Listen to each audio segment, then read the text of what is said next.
Good morning, students. Welcome back again in the chapter of light, reflection and refraction. Students, I hope you have enjoyed the first lecture of the light, in which we have talked about the light, reflection and laws of reflection. So today's our topic is spherical mirror. First of all, what is spherical mirror? Spherical mirror किसे कहते हैं? Students, ऐसे mirror whose reflecting surface is curved inward, the mirror whose reflecting surface is curved or spherical, that is known as spherical mirror. Friends, you have seen the spoon at your home. आपने अपने अपने घरों पर spoon देखा होगा. Let try to see the image of yourself on the surface of spoon. आप जब spoon से अपने इमेज को देखने की कोशिश करेंगे तो आप देखेंगे कि स्पून पर जो दो सरफेस होते हैं, एक सामने का और एक पीछे का, तो दोनों ही सरफेसेस से जब आप अपनी इमेज देखने की कोशिश करते हैं तो आपको इमेज डिफरेंट टाइप की अपीयर होती है, अलग अलग तरह से अपीयर होती है. क्यों ऐसा होता है?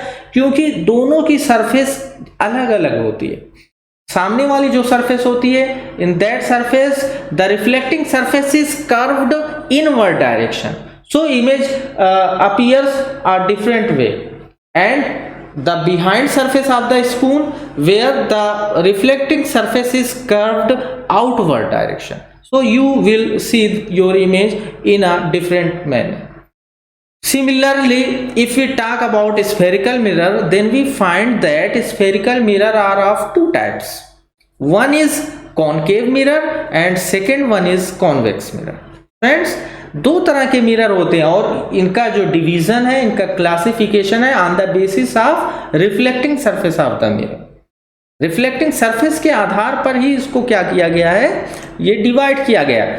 So how you will identify which one is concave mirror and which one is convex mirror? Friends, it is very easy to understand which one is concave and which one is convex. Friends, the spherical mirror whose reflecting surface is curved inward direction, the mirror whose reflecting surface is bulging inward direction, that is known as concave mirror.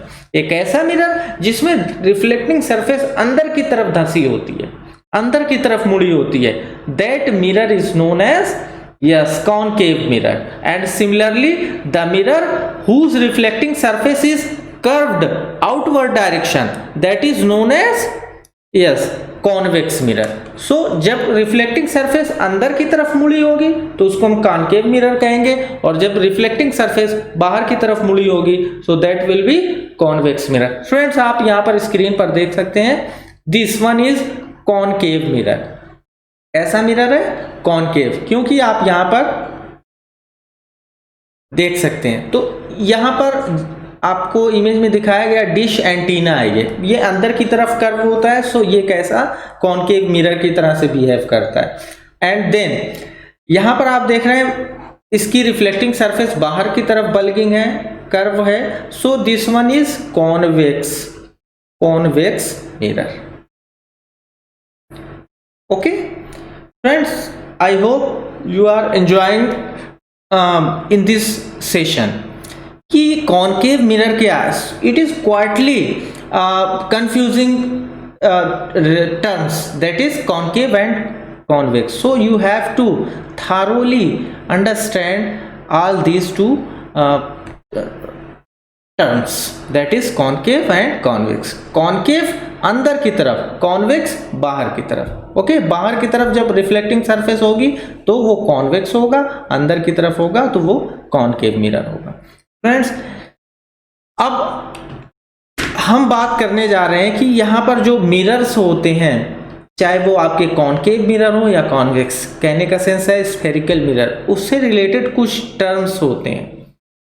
Okay, सो उस term से जो है के बारे में हम यहाँ पर बात करने जा रहे हैं. So first one is pole. Friends, pole क्या होता है? The mid point of a reflecting surface of spherical mirror is known as pole. किसी भी स्फेरिकल मिरर की रिफ्लेक्टिंग सरफेस का जो बिल्कुल मिड पॉइंट होता है, that is called as pole.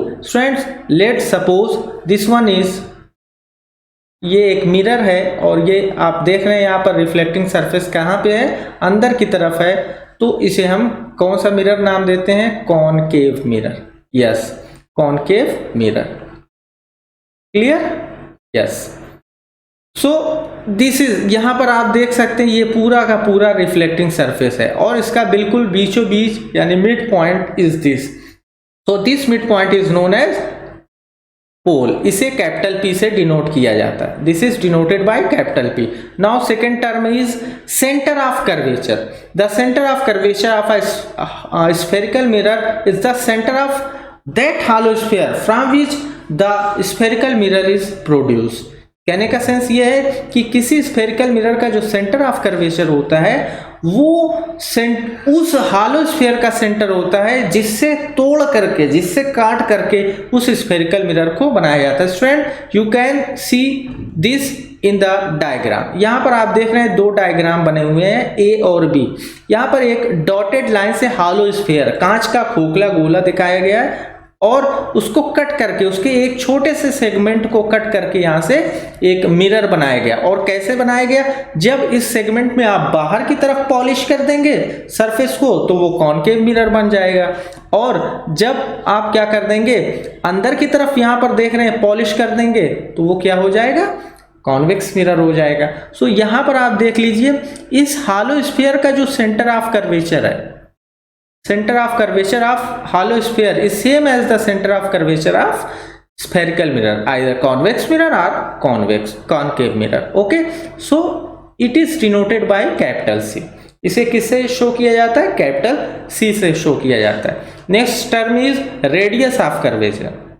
Radius of curvature of a spherical mirror is the radius of that hollow sphere from which these spherical mirrors are produced. Same as ये radius of curvature किसी spherical mirror का वही radius होता है जो उस कांच के खोखले गोले का radius of curvature होता है जिससे काट करके इन spherical mirrors को बनाया जाता है। तो स्टूडेंट्स यहाँ पर इसको कैपिटल R से शो करते हैं and this distance between C and P is known as radius of curvature. Okay, now principal axis, मुख्य अक्ष इसको कहते हैं। What is principal axis? An imaginary and straight line passing through the C and P that is known as principal axis। यानी students एक ऐसी line जो C और P से होकर के निकलती है उसे हम क्या नाम देते हैं, प्रिंसिपल एक्सिस के नाम से जानते हैं। Now another term is principal focus। Principal focus किसे कहते हैं, principal focus is the point of principal axis at which all parallel light rays to the principal axis converge or appear to diverge after reflection is known as principal focus। Friends, principal axis के parallel जितनी भी light rays जाती हैं वो parallel light rays reflection के बाद, okay, reflection के बाद प्रिंसिपल एक्सिस के जिस पॉइंट पर जाकर के एक दूसरे को कट करती हैं या कट करते हुए अपीयर होती हैं तो वही पॉइंट क्या कहलाता है, प्रिंसिपल फोकस कहलाता है। And this principal focus is denoted by capital F। इसे कैपिटल F से शो किया जाता है। Okay students, now focal length, focal दूरी। फोकल लेंथ किसे कहते हैं, the distance between pole to the principal focus is known as focal length. Focal length को स्मॉल f से शो किया जाता है, it is denoted by small f। और ये कहां से कहां तक के बीच की दूरी होती है, ये होती है, it is the distance between p and f, capital F, यानी पोल एंड प्रिंसिपल फोकस। इसे हम फोकल लेंथ के नाम से जानते हैं। Now aperture, what is aperture? Aperture क्या होता है, the diameter of reflecting surface of spherical mirror is known as aperture.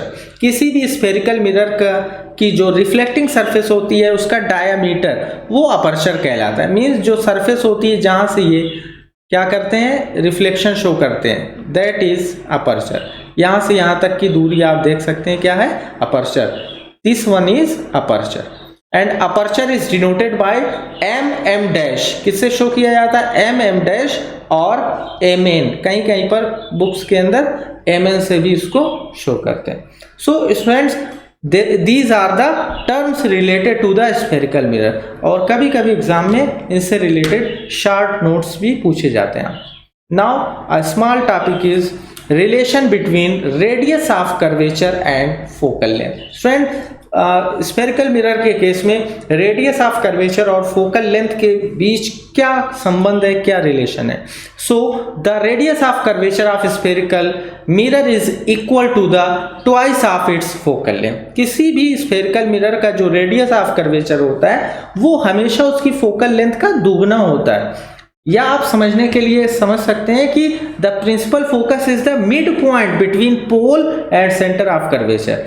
Centre of curvature that is C और पोल पी, इनके बीच का बिल्कुल ठीक जो मिड पॉइंट होता है that is the principal focus. तभी तो दोनों तरफ की दूरियां क्या हो जाएंगी, बराबर हो जाएंगी। और हम क्या लिख सकते हैं इसको, r is equal to 2f, यानी radius of curvature is equal to the twice of its focal length. या इसको आप इस तरह से भी शो कर सकते हैं, f is equal to r/2। यहाँ पे डेफिनेशन के अकॉर्डिंग आप देख सकते हैं।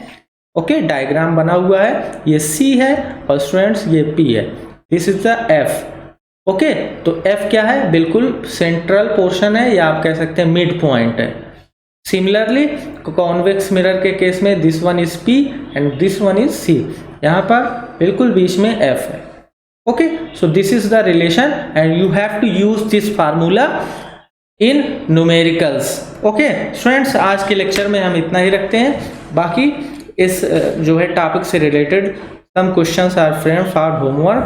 First one is calculate the focal length of a mirror whose radius of curvature is equal to 12.5 centimetre. आपको यहाँ पर फोकल लेंथ फाइंड आउट करना है, अभी जो आपने फार्मूला पढ़ा हुआ।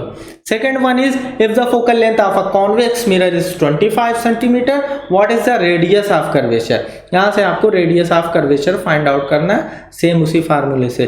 Next question is define the following term. Student, thoroughly इसको आप डिफाइन कर लीजिएगा, कॉपी में नोट कर लीजिएगा और याद करिएगा, क्योंकि एग्जाम में अक्सर शॉर्ट नोट्स के रूप में इस पे पूछे जाते हैं। तो आज के लेक्चर में इतना ही रखते हैं, बाकी नेक्स्ट लेक्चर में।